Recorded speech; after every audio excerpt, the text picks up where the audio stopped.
Last time ಅದು ಮುರಿದೋಗಿತ್ತು. ಯಾಕಂದರೆ ಭಾಳ ವರ್ಷ ಹಿಂದೆ ಅದನ್ನು ಗೇಟ್ಗಳು ಮಾಡಿದ್ದಿತ್ತು.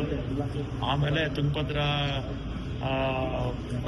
ಅಣೆಕಟ್ಟು ಪ್ರಾಧಿಕಾರದವರು ಅದು 3 ರಾಜ್ಯಗಳ ಸದಸ್ಯರು ಇರ್ತಾರೆ.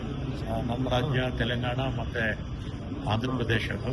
ಅವರು ತೀರ್ಮಾನ ತಗೊಂಡು ಎಲ್ಲ 33 ಗೇಟು ಹೊಸ ಗೇಟು ಹಾಕಿದ್ದಾರೆ. ಅದರ ಉದ್ಘಾಟನೆಗೆ ಮೊನ್ನೆ ಇದು ಪ್ರಾಧಿಕಾರದಲ್ಲೇ ಮಾಡ್ತಾ ಇರ್ತಕ್ಕಂಥ ಕಾರ್ಯಕ್ರಮ. ಆದರೆ ನಮ್ಮ ರಾಜ್ಯಕ್ಕೆ ಬರ್ತಾ ಇದ್ದಾರಲ್ಲ, ಅದಕ್ಕೆ ನಾವು ಅಲ್ಲಿನ ವ್ಯವಸ್ಥೆಗಳು ಎಲ್ಲ ಮಾಡೋದಕ್ಕೆ ನಾನು ಕೂಡ ಹೋಗಿದ್ದೆ. ಅವತ್ತು ಕೇಂದ್ರದ ಜನಶಕ್ತಿ ಮಂತ್ರಿಗಳು ಪಾಟೀಲ್ ಬರ್ತಾರೆ. ಅವರು ಇನ್ವಿಟೇಷನ್ನು ನಮ್ಮ CMಗೆ, ನನಗೆ, ಅದೇ ರೀತಿ ಆಂಧ್ರ CM, ಅಲ್ಲಿನ ಮಂತ್ರಿಗಳು, ತೆಲಂಗಾಣ ಮುಖ್ಯಮಂತ್ರಿಗಳು, ಅಲ್ಲಿನ ಮಂತ್ರಿಗಳಿಗೆ ಇನ್ವಿಟೇಷನ್ ಕೊಟ್ಟಿದ್ದಾರೆ. ಅವತ್ತು ಆ ಕಾರ್ಯಕ್ರಮ ಅರೇಂಜ್ಮೆಂಟ್ಸ್ ಎಲ್ಲ ಅವರು ಮಾಡ್ತಾರೆ, ನಾವು ನಮ್ಮ ರಾಜ್ಯವರು ಕೂಡ ಮಾಡ್ತಾರೆ. ನೋಡೋಣ, ಮಾತಾಡ್ತಾರೆ, ಚರ್ಚೆ ಮಾಡ್ತೀವಿ. ಸುಪ್ರೀಂ ಕೋರ್ಟಲ್ಲಿ 2 ಕಡೆ 2 ಸಲ ನಮ್ಮ ಆಗಿದೆ. ಅದು ಮಾಡಿದ್ದಾರೆ. ಮಳೆ ಬರುತ್ತೆ ಅಂತ ನಿರೀಕ್ಷೆ ಮಾಡೋಣ. ನಿಮ್ಗೆ ಎಷ್ಟಿದೆ ಸರ್? ಈಗ ಇರ್ತಕ್ಕಂಥದ್ದು 14 TMC ಇದೆ. ಒಟ್ಟು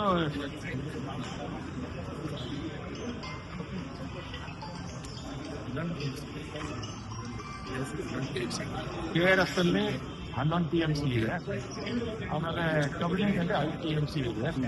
ಇದರಲ್ಲಿ ಕುಡಿಯೋ ನೀರು ಬಿಟ್ಟು ಎಕ್ಸಸ್ ಇರೋದು ಬರೀ 3 TMC. ಕರೆಕ್ಟ್ ಅಲ್ವಾ?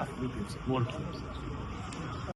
ಅಕ್ಕಪಕ್ಕದ ರಾಜ್ಯಗಳು ಕೂತು ಪರಿಹಾರ ಮಾಡಿಕೊಂಡ್ರೆ ಒಳ್ಳೇದಲ್ವಾ? ಆಮೇಲೆ ಈ ಮೇಕೆದಾಟು ಡ್ಯಾಮ್ ಆದರೆ ಅವರ ತಮಿಳುನಾಡು ರೈತರಿಗೆ ಸಹಾಯ ಆಗುತ್ತೆ. ನಮಗೆ ಕುಡಿಯೋ ನೀರು ಸಿಗುತ್ತೆ. ಬೆಂಗಳೂರಿಗೆ 400 ಮೆಗಾವಾಟ್ ವಿದ್ಯುತ್ ಸಿಗುತ್ತೆ. ನೀರು ಸ್ಟೋರೇಜ್ ಆದರೆ ಯಾರಿಗೆ ಅನುಕೂಲ? ತಮಿಳುನಾಡು ರೈತರಿಗೆ ಅನುಕೂಲ ಆಗುತ್ತೆ. ಯೋಜನೆ ಉದ್ದೇಶ ಸರಿಯಾಗಿ ಅವ್ರಿಗೆ ಮನವರಿಕೆ ಆಗ್ತಾ ಇಲ್ವಾ ಅಂತ. ಮನವರಿಕೆ ಆಗಿದೆಯೋ ಆಗಿಲ್ವೋ, ಯಾಕೆ ವಿರೋಧ ಮಾಡ್ತಾ ಇದಾರೋ ಗೊತ್ತಿಲ್ಲ. ಅವ್ರ ರೈತರಿಗೆ ಅನುಕೂಲ ಆಗುತ್ತೆ. ಇದು ತಮಿಳುನಾಡು ಸರ್ಕಾರದ ಜೊತೆ ಮಾತುಕತೆ ಡೆಲಿಗೇಷನ್ ಈಗ ನೋಡೋಣ, ಮುಖ್ಯಮಂತ್ರಿಗಳ ಹತ್ರ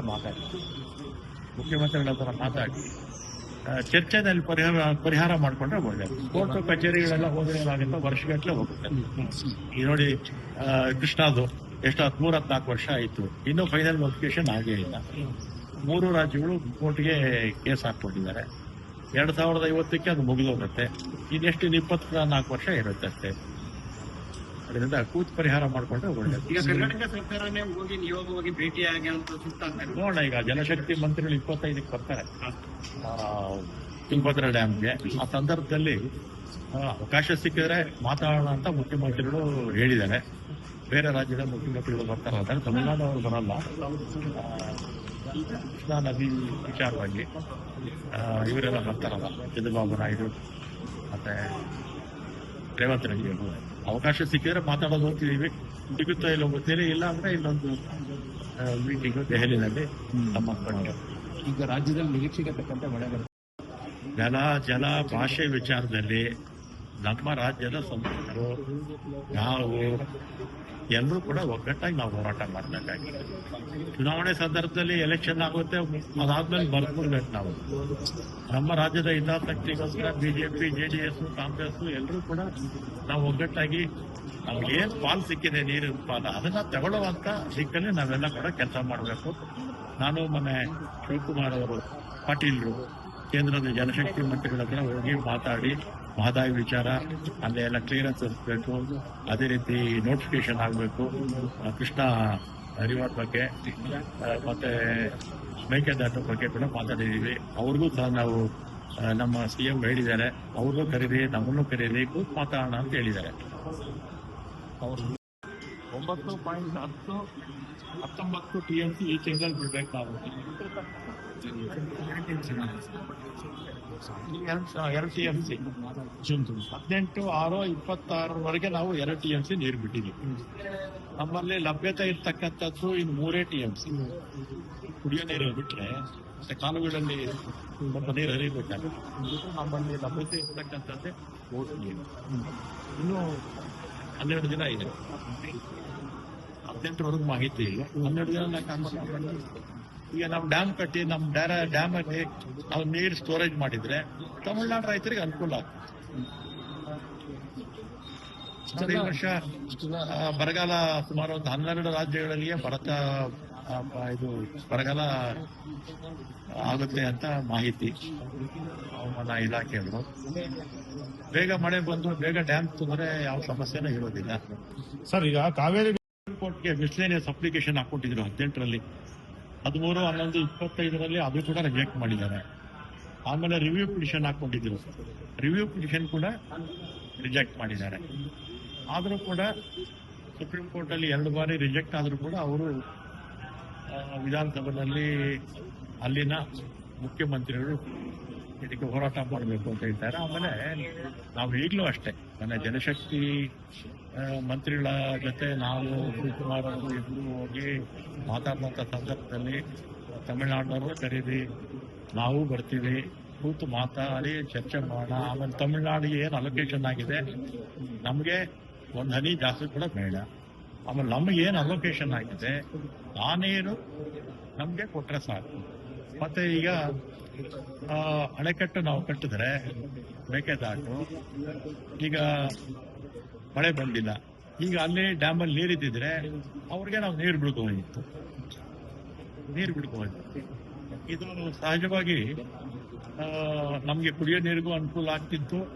ಮತ್ತೆ ಅಲ್ಲಿನ ಏನು ಮಂತ್ಲಿ ನಾವು ಕೊಡ್ಬೇಕು ಅಂತಿದ್ದೀವೋ ಅದು ಕೂಡ ತಮಿಳುನಾಡು ರೈತರಿಗೂ ಕೂಡ ಸಹಕಾರಿ ಆಗ್ತಿತ್ತು. ಆದರೂ ಕೂಡ ಅವರು ವಿರೋಧ ಮಾಡ್ತಾ ಇರ್ತಕ್ಕಂಥದ್ದು ಅವ್ರ ರೈತರಿಗೆ ತೊಂದರೆ ಆಗುತ್ತೆ. ಅದರಿಂದ ಮಾತುಕತೆ ಮುಖಾಂತರ ಕೂಡ ಚರ್ಚೆ ಪರಿಹಾರ ಮಾಡ್ಕೋಬಹುದು. ನಮ್ಮ ವಿರೋಧ ಏನೂ ಇಲ್ಲ. ಈಗಾಗಲೇ ನಾವು DPR ರೆಡಿ ಆಗಿದೆ. ಮತ್ತೆ ಅಲ್ಲಿ ವಾಟರ್ ಕಮಿಷನ್ ಇದೆಯಲ್ಲ, ಅವ್ರಿಗೆ ನಾವು DPR ಸಲ್ಲಿಸಿದ್ದೀವಿ. ಸ್ವಲ್ಪ ಬದಲಾವಣೆ ಹೇಳಿದ್ದಾರೆ, ಅದನ್ನ ಮಾಡಿ ನಾವು ಕೊಡ್ತೀವಿ.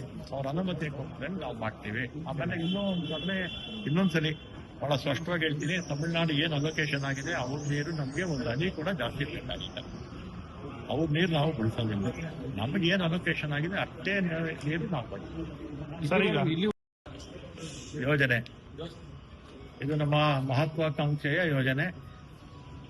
ಇದು ಒಂದು ಹೊಸ ಡ್ಯಾಮ್ ಕಟ್ಟಬೇಕು ಅಂತ. ಇದು ಬರೀ ಸ್ಟೋರೇಜ್ ಅಷ್ಟೇ.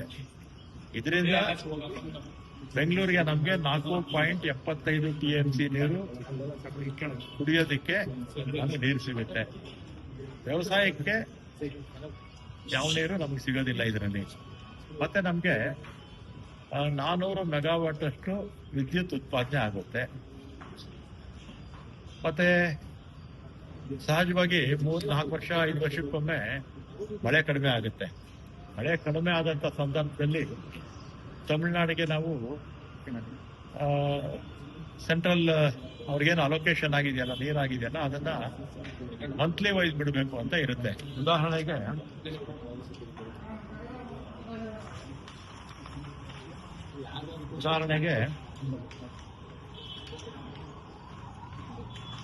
ಜೂನಲ್ಲಿ 9.19 TMC ನೀರು ಬಿಡಬೇಕು ಅಂತಿದೆ. ಜುಲೈಯಲ್ಲಿ 31.24 TMC, ಆಗಸ್ಟ್ ಅಲ್ಲಿ 45.95 TMC, ಸೆಪ್ಟೆಂಬರ್ ಅಲ್ಲಿ 36 TMC, ಅಕ್ಟೋಬರ್ ಅಲ್ಲಿ 20 TMC, ನವೆಂಬರ್ ಅಲ್ಲಿ 13 TMC, ಡಿಸೆಂಬರ್ ಅಲ್ಲಿ 7, ಆಮೇಲೆ 2 TMC ಕೊಡಬೇಕು ಅಂತ ಹಿಂದೆ ತೀರ್ಮಾನ ಆಗಿತ್ತು. ಒಟ್ಟೆಷ್ಟು ಸರ್? ಈಗೇನಾಗಿದೆ, ನಮ್ಮಲ್ಲಿ ಇರ್ತಕ್ಕಂಥದ್ದು 16 TMC ನೀರಿದೆ ಅಷ್ಟೇ ನಮ್ಮಲ್ಲಿ, 2 ಜಲಾಶಯಗಳಲ್ಲಿ. ಅದಕ್ಕೆ ಕುಡಿಯೋ ನೀರು ಬಿಟ್ರೆ ಇನ್ನು ಉಳಿದಿರ್ತಕ್ಕಂಥದ್ದು ಬರೀ 3 TMC ಅಷ್ಟೇ. ಪ್ರಥಮಾದ್ಯತೆ ಕುಡಿಯೋ ನೀರಿಗೆ 3 TMC ನೀರಿದೆ. ಆಮೇಲೆ ಈಗ ತಮಿಳುನಾಡವರು ಮೊನ್ನೆ ವಿಧಾನಸಭೆಯಲ್ಲಿ ಒಂದು ನಿರ್ಣಯ ಮಾಡಿದ್ದಾರೆ. ಆಮೇಲೆ ನಿರ್ಣಯ ಈಗಾಗಲೇ ಅವರು